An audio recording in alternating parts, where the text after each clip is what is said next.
The fluorescent lights of Hartwell Tech's 42nd floor flickered as Marcus wiped down the same conference table for the third time that night. His hands, roughened by years of manual labor, moved methodically across the polished surface. In his pocket, his phone buzzed, another text from his daughter Emma asking when he'd be home. The single dad swallowed hard, knowing his 12-year-old would already be asleep by the time he finished his shift at midnight. This was his life now, trading time with his daughter for minimum wage and the promise of her next meal. He'd made peace with it, or so he told himself. What Marcus didn't know was that in exactly 7 minutes, one spontaneous act of kindness would cost him everything he'd worked for, and change his life in ways he couldn't possibly imagine. The rain hammered against the windows of the high-rise building as Marcus pushed his cleaning cart down the empty corridor. Most nights passed in peaceful silence, just him and the humming of computers left on standby. He preferred it this way. No awkward encounters with executives who looked through him like he was invisible. No reminders that he'd once dreamed of more than this. But tonight was different. A woman's cry shattered the quiet. Marcus's head snapped up, his heart racing. The sound came from the south stairwell, the one rarely used except during fire drills. He abandoned his cart and rushed toward the sound, his worn sneakers squeaking against the marble floor. He found her crumpled on the landing between floors, her designer suit torn at the knee, blood seeping through the fabric.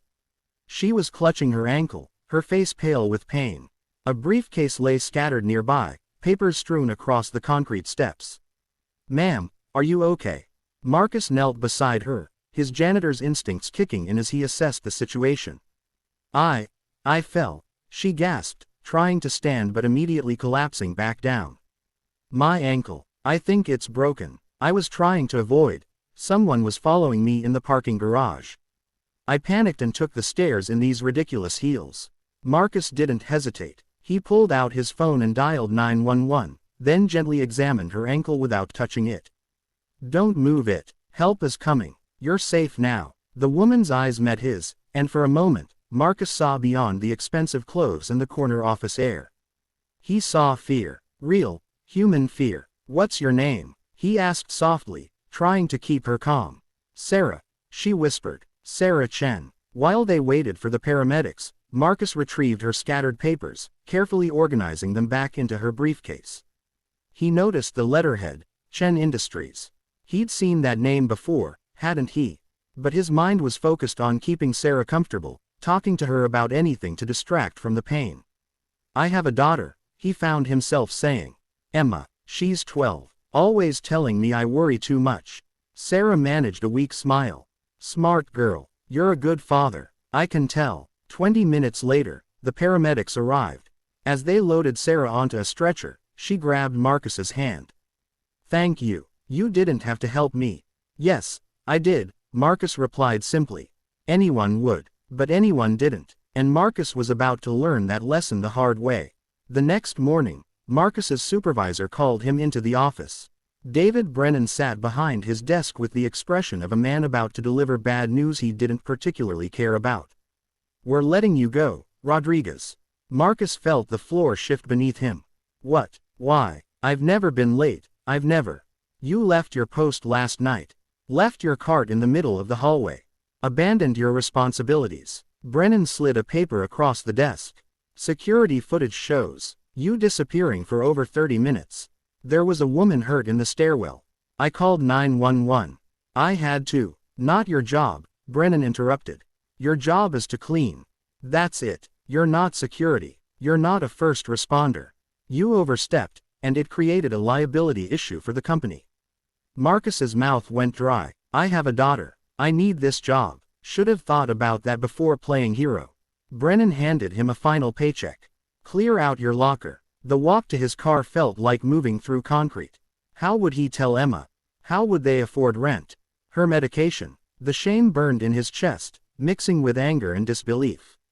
He'd done the right thing. He'd saved someone who needed help. And this was his reward. 3 weeks passed like a slow-motion nightmare. Marcus applied to every job within a 20-mile radius. Gas stations, warehouses, retail stores. Nothing. Without a reference from his last employer, doors kept closing in his face. He sold his television, his watch, Anything with value. Emma noticed, of course. She stopped asking for things, started eating smaller portions at dinner. The guilt was crushing. On a Tuesday morning, as Marcus sat at their kitchen table reviewing bills he couldn't pay, Emma brought in the mail. Among the disconnection notices and credit card warnings was a cream-colored envelope with elegant script addressing him by name. No return address. Inside was a letter written in flowing handwriting.